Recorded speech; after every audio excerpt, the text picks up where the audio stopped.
The Period Panel is sponsored by Active Iron. Use the code HERSPORT30 on their website www.activeiron.com to get 30% off. Welcome back to the Period Panel. We are really excited to bring you this episode with Georgie Hartigan. The Period Panel is in partnership with Active Iron, and we are excited to dive right in. Welcome to the show, Georgie. Thank you for having me. No problem at all. It's an absolute pleasure watching you race this season. Like, you've been on absolute fire, and I think there's been so many great races in middle distance for Ireland this year. Not everybody understands all the work that goes on behind the scenes and everything that needs to kind of line up when it comes to racing and having everything go your way. You recently shared that you got your period for the first time in over a year, a day before a race. So tell us a little bit about how that affected you. Yeah, so it was pretty frustrating because it was a race that we had kind of earmarked as like a key race, and we'd kind of got it set up with some other really great athletes over here. We had like a female pacer, so it would have all counted for qualifying times and stuff like that. So yeah, the day before, the night before, I got my period, and I was just like, okay. I tried to just not worry about it, but it basically just made me feel like really heavy-legged, a little bit sick, bloated, and obviously, like, aside from all those kind of physical symptoms, just like mentally knowing that I like had to deal with that, and also just like dealing with like having to wear your tampon while you're racing and stuff like that was all just a bit of a faff. So I think for myself, because I hadn't had one for so long, like you mentioned, for a year, I also haven't obviously trained with a period for over a year. So I was like, wow, okay, I don't really remember what this kind of feels like. So yeah, it wasn't ideal, but I just kind of moved the goalposts in my mind, and I was like, okay, let's just finish this race. So yeah, it wasn't the worst, but it wasn't my best performance. So just a little bit frustrating, but what can you do? Yeah, like you said, it's obviously been a year that you haven't had your period. And I think, for context for everybody, you made a change. You decided to come off the oral contraceptive pill. Tell us a little bit about why you went on it initially, and then we'll talk about why you came off it, just to give people a bit of an understanding of kind of the landscape there. Yeah, so I went on it when I was 18, and it was mainly just to kind of control my periods, like around racing. So obviously if I had like a big race coming up, I could kind of block it and make sure that I was like on tip-top shape for that race. So that was why I originally went on. And then, yeah, I'm 25 now, so I was on it for quite a long time. And I just decided that I thought personally for me it was just going to be better to just not put synthetic hormones in my body anymore. And I'd also had some conversations with other female athletes where they had actually found that they were getting quite a lot of like tendon issues when they were on the pill. I think just due to like inflammation buildup and stuff like that. And I had actually kind of experienced a similar thing. So I was like, okay, cool. We'll go off and we'll see what happens. But then, yeah, it was a whole year. So I was like, wow, okay, this is actually a really long time. I did actually go and get like blood tests and stuff done in about March time, because it had been such a long time, and I didn't realize that was something that could happen. But everything was clear. We basically just wanted to make sure that I wasn't like under fueling or overtraining or anything like that. So everything was clear, and they were basically like, you're just gonna have to wait. So yeah, I didn't realize that was a thing. And then when I put my post out the other day, like 3 or 4 other female athletes actually reached out, and they were like, exactly the same thing happened to me. And I was like, no way, that's crazy. Like, I didn't even know that. So yeah, turns out that can happen. Yeah, no, I think that's something that when people make the decision to come back off it, you're kind of waiting around. Is your period going to come back? When's it going to come back? Is it going to be different than before? Is it going to be regular or irregular? And it's just a whole new learning experience, I guess, for people when they've obviously been on it for so long. In terms of like, you're talking about like managing your period, and that was the kind of reason that you went on it. I think that's something that a lot of athletes, like female athletes, consider, and like a reason for female athletes to kind of say, well, actually I might go on. Like, were you experiencing like irregular periods before? Did you was it particularly for like bigger competitions that you wanted to be able to kind of manage it a little bit better, or kind of give us the insight there? Yeah, I wasn't really having any like difficulties with anything. It was more just, for like bigger competitions, I wanted kind of the choice to be able to manage it.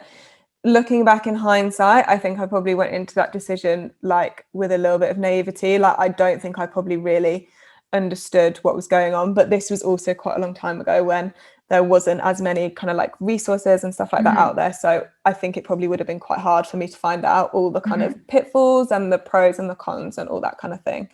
But I'm not bashing it, like it did me well for however many years. But yeah, I just think for me personally, I think it's going to be better to be on like more of a natural cycle. But obviously I've only had one so far, so we're going to just see how it goes.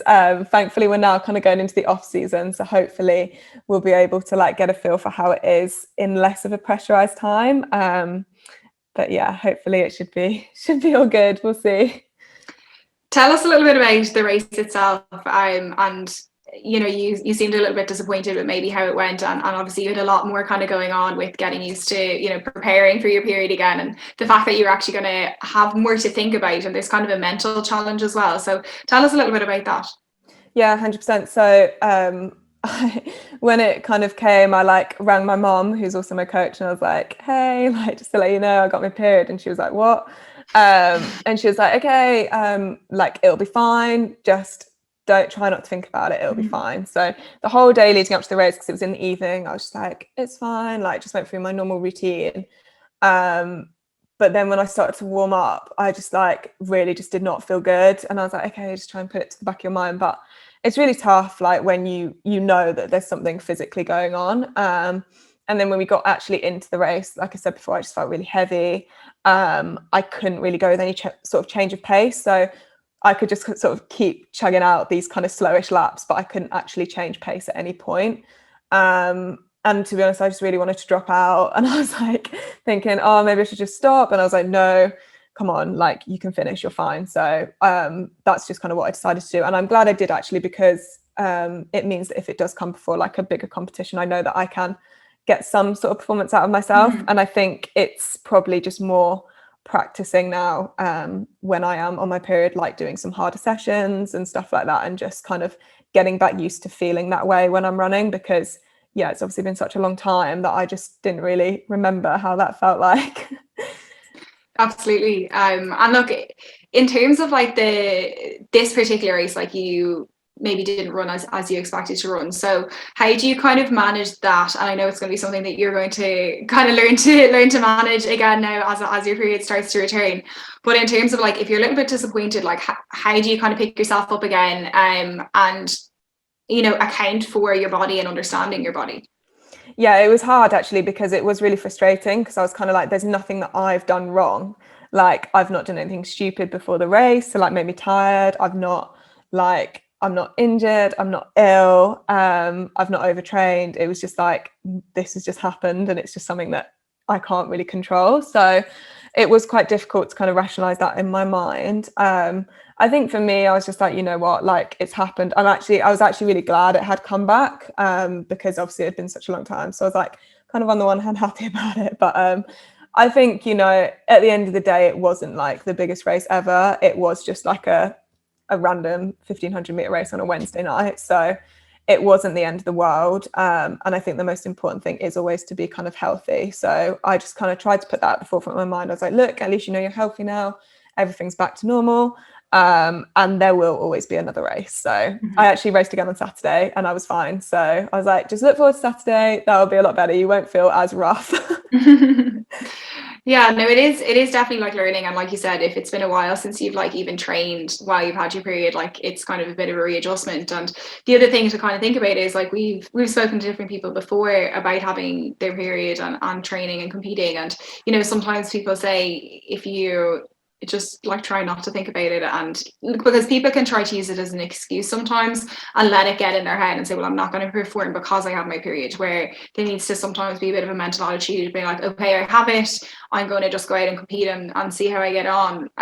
Obviously sometimes it does you know, physically impact you, like you're saying, if you have heavy legs or if you do have like cramps and pain and that type of thing. Like there are obviously occasions where you know, it is actually impacting you, but then like it's about that other side of it where you don't let it get into your head too much at the same time.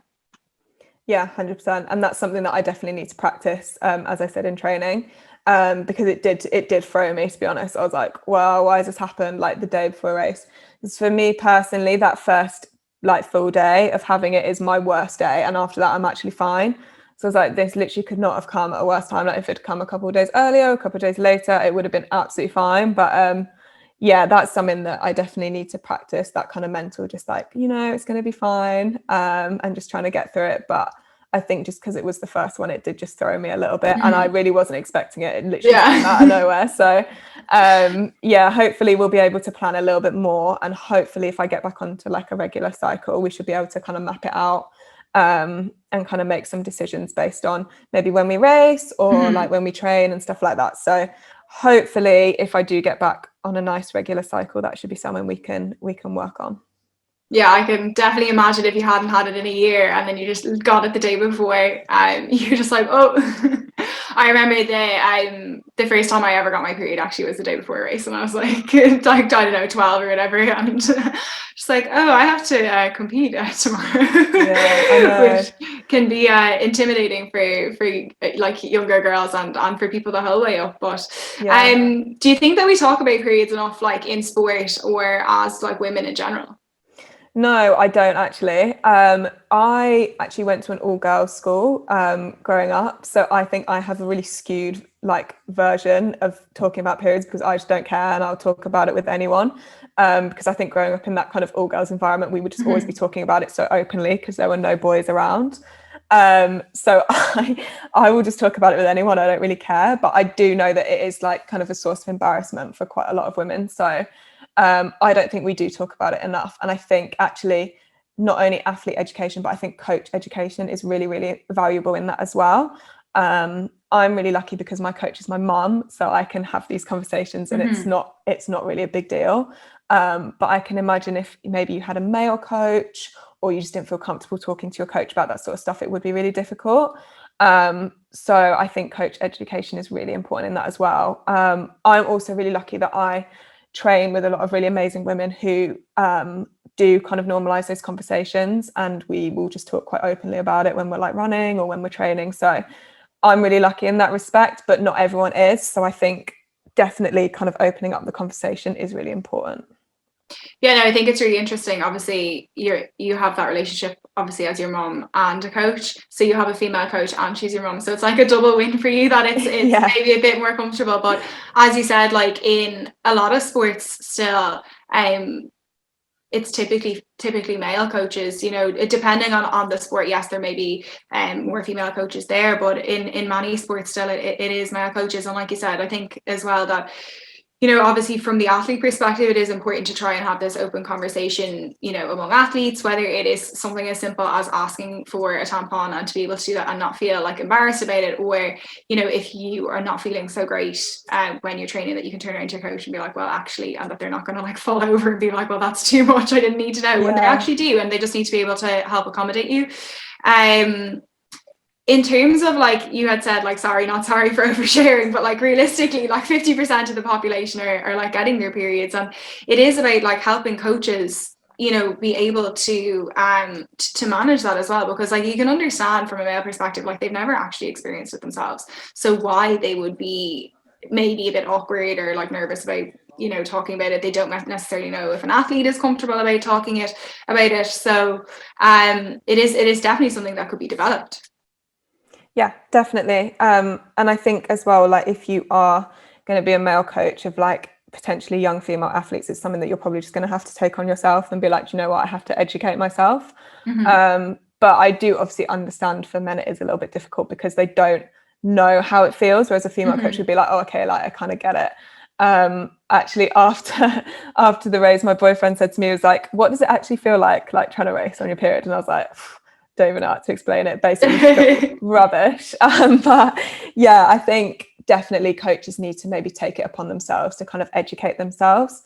And I think also at maybe like a national governing body level, it needs to be something that's implemented and in part of coaches like education when they're getting their licenses.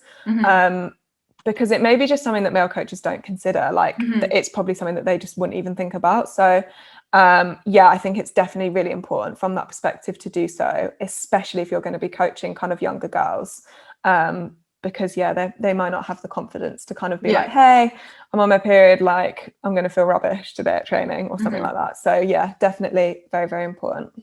It's interesting that you mentioned the fact that coaches maybe don't even think about it as a male coach. I had done a course, a football course a couple of months back, and had noticed that a lot of the people coaching were actually talking about that they were coaching either girls teams or women's teams and they were talking about coaching teenagers and physical changes, and they were actually, the kind of course was then focused on like the physical changes of the boys, and nobody kind of mentioned the fact that girls were going through, like, obviously they like said that the girls are going through physical changes, but they're like, oh, but the boys might shoot up and, you know, they'll have these growth spurts and that type of thing. And I just was like, I wouldn't be like well versed in football, but I was like, okay, this is something I can actually contribute here. And I was like, well, a lot of you guys are talking about coaching girls, coaching women. And I was like, you know, for anybody from like 12 to 16, I was like, that could be a massive deal for them. Is like, while the physical changes on the outside may not be as visible, I was like, the girls are actually going through physical changes that it's more like a silent physical change, and because of the way society is, we don't talk about it. And I was like, that's something you guys definitely need to consider as coaches. And then they all got really into it, and they're like, yeah, actually that's like so true, like maybe we should like know more about it. And then they were just talking about you know, like you said, like male coaches, like maybe they aren't even the person to maybe talk about it, they just need to be aware about it. But when they're talking to athletes, maybe it's a female liaison in the club or something, that someone just starts the conversation and makes people feel comfortable, because it's going to happen to, you know, pretty much every girl at some point in their life. So it shouldn't be something that's really awkward. Do you think that it contributes to girls dropping out of sport, trying to manage it, or pain, or whatever it might be, like the awkwardness of it all? Yeah, I think so. I mean, I would like to think not, but I think it probably does. I also kind of spoke a little bit on this last year. I think because obviously we go through so many physical changes, often you will also have like a performance plateau. And I obviously can't really speak for other sports because I'm not really sure, but I definitely think in athletics, people expect us to be like coming out all guns blazing when we're like 19 and 20. And sometimes it just doesn't happen. Sometimes it takes a little bit longer. Like for me personally, I didn't really start breaking through until last year when I was like 24. So I think even that can just have a little bit of an impact as well if they're not seeing the kind of performance progression that they would want to see.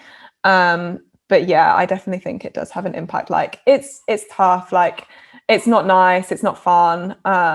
So yeah, I can imagine that it would be a bit of a barrier. And if you felt like you didn't have anyone to speak to, or if you felt like you were abnormal, then yeah, it would definitely contribute to women dropping out. I read a really good quote recently, which was that like women are not just small men and we shouldn't be kind of coached as such. So yeah, I really like that. And I think that's kind of contributing to what you were saying, like we need to be treated kind of differently because we are different and our bodies are different. So I think in terms of coaching, yeah, we definitely need to consider that through like the female lens, I guess. Yeah, and definitely like even when you get to high performance level and, you know, people are really looking to kind of, you know, step up their training, you know, even if it's at like kind of top national level in top level within a country, like men and women are different. And, you know, the way that you can train a female body versus a male body, like not a lot of people necessarily think that the impacts can be different, where you know, it's really hard for coaches, like if it's a club level, you know, coach, to be considering all the differences between men and women. But certainly, you know, something like a period is something that should be considered and at least discussed to help you know, girls stay on. And that plateau, like that does happen. I think it happens in lots of sports for people, especially in sports that are like time dependent. You know, where you're seeing like results for you know, a period of time, you're getting faster, and then it just stops. And that's where you actually really need to help the athletes kind of stay involved, and then maybe kind of work through that plateau and get faster again, or whatever it might be. There's a lot of conversation at the moment in athletics about running kit. I know Jessica Ennis-Hill, actually kind of during the Olympic period was talking about, you know, wearing you know, running kit, like running knickers, and she was saying that she didn't really feel comfortable actually when she was wearing them. And she said like that she, in hindsight, kind of wish like she like talked about it more, or maybe wore shorts or whatever it might be. And then Olivia Breen has been discussing comments on the other kind of side of things, where somebody actually was saying like that they didn't think that she should be wearing kit, that is like knickers essentially, which is kind of the other side. So talk to us a little bit like about that at the moment, because like obviously a lot of female athletes are wearing, we'll say, running knickers, and that impacts, say, your period. And I know that's something that Jess Ennis-Hill was basically kind of alluding to as well. And then the other side of it, where if somebody wants to wear them, it's actually nobody else's business. Like that's literally up to the athlete, and like everybody has legs, everybody has a bum, like it is what it is. Do you know what I mean? There's kind of two sides of that there. Yeah, no, definitely, I completely agree. I think if you want to wear them, then you do you, and you wear them. I have, since I was quite young, worn them, so it's never really been an issue for me. But I actually did on Wednesday, I was kind of like, oh, this feels a little bit uncomfortable, but I don't think I would have worn shorts, because I feel like when I put my racing knickers on, I'm like, it's race time, because I wear shorts for training, so it's like a little bit of a mindset shift. But completely agree, anything that you want to wear to race, you should be like allowed to wear, obviously within the parameters of like logo rules and stuff like that. But yeah, I mean, it's a real shame that people feel like they can't wear what they want to wear, and there has definitely been times in the past where I felt self-conscious when I've been racing.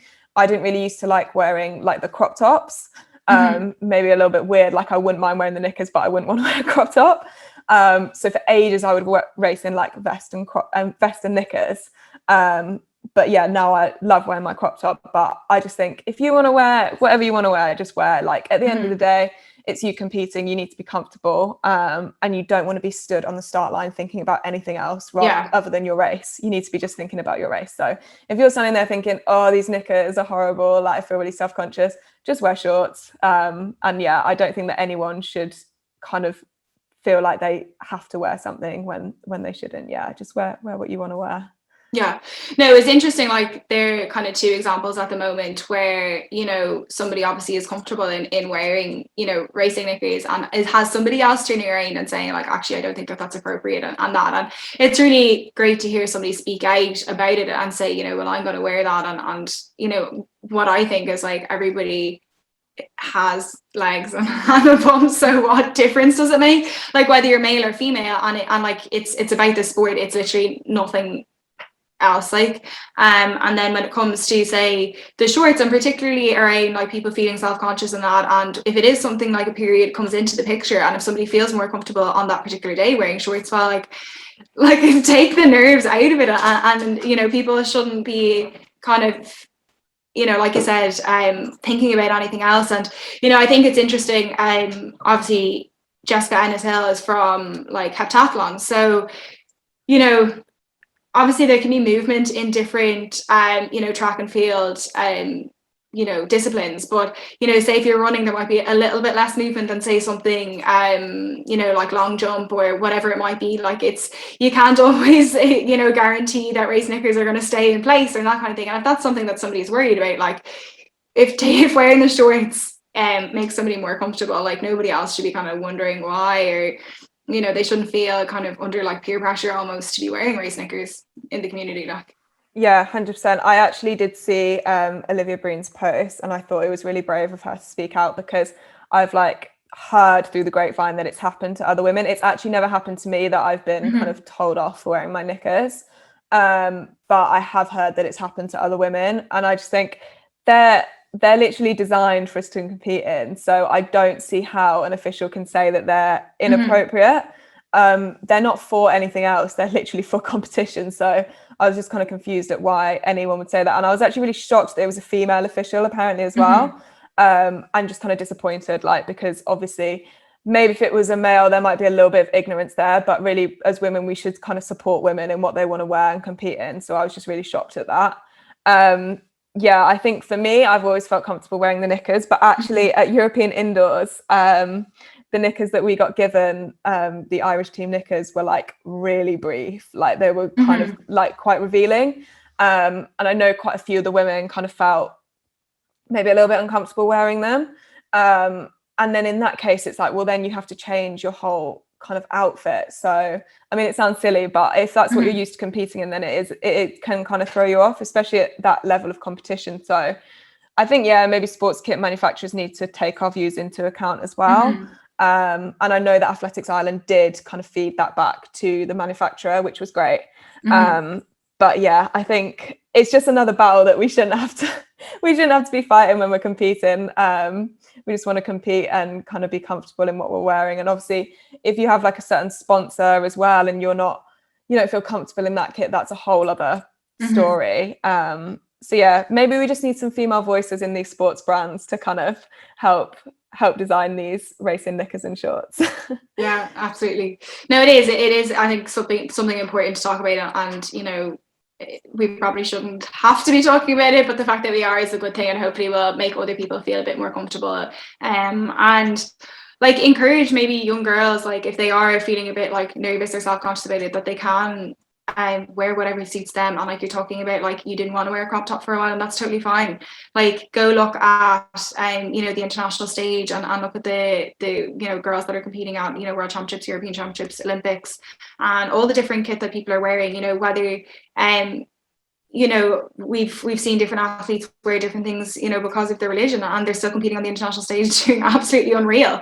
And you know, they might be wearing leggings, they might be wearing you know, longer tops or whatever it might be. Like it's kind of a personal choice, and if people feel comfortable to take that in their stride, you know, we hopefully will see more athletes kind of competing still and making it through 14, 15, 16, and people into competing into their 20s. Talk to us a little bit about the importance of having your period, because I know particularly in middle distance running, like also it's not uncommon for athletes to lose their period, and I imagining that's why you were making sure that everything was okay actually when your period didn't like return for a little while. Yeah, definitely. So I am really, really lucky in the fact that I have a really great team around me, and I have done since I was really young, that have always kind of instilled the importance of like long-term career rather than short-term gain. But I know that when I was growing up, there was a number of girls who kind of, for whatever reason, decided to like restrict their food and to make themselves lighter, so that they could maybe run quicker. And for me, that was just never an option, because I was always kind of steered on the right path by those around me, which I'm so grateful for now, because now I am healthy and I'm 25 and I'm able to kind of compete, and where a lot of girls that I used to compete against when I was younger have now completely dropped out of the sport. So that's really sad to see. But yeah, for me, I just wanted to make sure that everything was all a-okay. So I actually went private to get some like blood tests and stuff done, which obviously in itself is a really privileged position to have, because not everyone can pay for that. Obviously things are slightly different in the UK. We have the National Health Service, but there are a lot of problems with that, in that a lot of the time people have gone to the doctors and said like, oh, I've lost my period, and they've been like, oh, but you're running, so that's normal. And so people have had to kind of fight through that and been like, no, like, and really push for kind of testing and stuff. So for me, like, I was really lucky that I and my family had disposable income to be able to access that privately, and got it done really quickly and got it turned around. And obviously, thankfully the results were all fine. But I think definitely like GPs and doctors maybe need a little bit of educating on that as well, that it's not normal to ever lose your period for any reason. It shouldn't happen. So, and I think to be healthy and kind of not get injured, it's really, really important. I think there has been a lot of talk recently about like having good bone health and stuff like that, and people like Bobby Clay, for example, have come out and spoken about her experience, which must have been incredibly hard for her. So I really applaud her for doing that, and I think that has brought massive like widespread attention to the issue. But I know that when I was growing up, I didn't really ever consider, I didn't even think I really knew that you could lose your period because of running, and if that had happened to me, I probably wouldn't have known why. So I am really glad that things have moved forward a lot, and we've come a long way, but maybe just a little bit more to come. And hopefully now kind of young girls growing up through the sport know that lighter doesn't always equal better. And you need to have kind of a strong, healthy body. And I hope that kind of as women on like maybe the more elite side of the sport, we're kind of showing that as well. Yeah, no, absolutely. Like in terms of losing your period, I think sometimes like the allure of not having to deal with it, and like you're saying, like being lighter and stuff like that kind of can factor into it, and like you're talking about like short term, but really like losing your period is usually kind of one of the first signs that something's actually not right, and that, you know, it could be a couple of weeks, a couple of months or whatever down the line that you either end up with injuries or you end up really sick or something, like your body is like giving you a signal of, okay, everything's not quite in check, you know, you might be pushing me a little bit too hard, or you're not feeling me enough, or whatever it might be. So it is really good to have the conversations and to either educate people who don't know that, or also if people kind of feel like, well, it's convenient not to have my period, maybe I'll just continue this way, that it actually can be kind of a path of destruction. And if you don't have it, you know, either maybe change something in your lifestyle to try and get it to come back, or go and talk to a doctor and just make sure that everything is okay, because you don't want to end up in a situation where you know, you are damaging your body like in the long term, or that you've ended up like ending up in a situation where you're really injured and you can't actually do the thing that you love to do, and you know, it's just impacting your life in that respect. You've obviously had it and you've experienced it training and competing, so give us kind of the top tips for anybody that's listening in terms of training, and then maybe on race day and managing your period, and we will leave it there with loads of things for people to think about. Yeah, I think probably just main thing is just trying to kind of keep a calm mind, think, you know, it's going to be all right.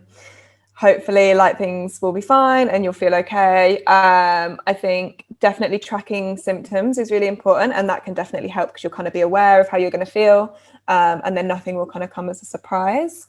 I actually have started using the app Fitter Women, which is really good. So you can kind of track all your symptoms and stuff, and then it will kind of project how you're maybe going to feel on a regular basis. And it also gives some kind of physiological advice as well, which is great because I'm not really that clued up on that side of it. But yeah, I just think kind of give yourself a bit of a break. Like your body's probably not going to be feeling as great as it maybe could do. So maybe just do a little bit easier on yourself. Obviously, if you're racing, you can't really do that. But maybe just mentally just be like, okay, let's maybe just ease into this a little bit more, and not put so much pressure on yourself. But yeah, definitely something I need as well. So if anyone has any tips for me, I'd be grateful. Yeah, no, that's why we do the episodes of the period panel, and we're really glad to speak to you today. Like, I think there's a lot of good information and kind of insight for people that maybe have had similar experiences or are experiencing something similar. Like it's an important topic to kind of shed some light on. And look, like you said, when you're 18, you know, maybe some of the information wasn't out there as much, or, you know, I think we are kind of in a position now where there's a lot more people like out there speaking about things, like Instagram stories and YouTube videos and everything are so popular now. Like there's lots of like resources to find information. So like there's way more information out there now, and something like Fitter Woman and some of the other apps. When I was speaking to Amy O'Donoghue, I think she's four different period apps that she tracks her cycle with. So there is like loads of different things that you can do, you know, to kind of prepare yourself and educate yourself in terms of your period and that type of thing. But look, in general, thanks so much for chatting to us. I think that was really interesting, and if we get any more top tips, we'll be sure to send them your way. Yeah, thank you very much. Yeah, really enjoyed the conversation, and yeah, if anyone's got any top tips, definitely send them to me. Thanks, Georgie.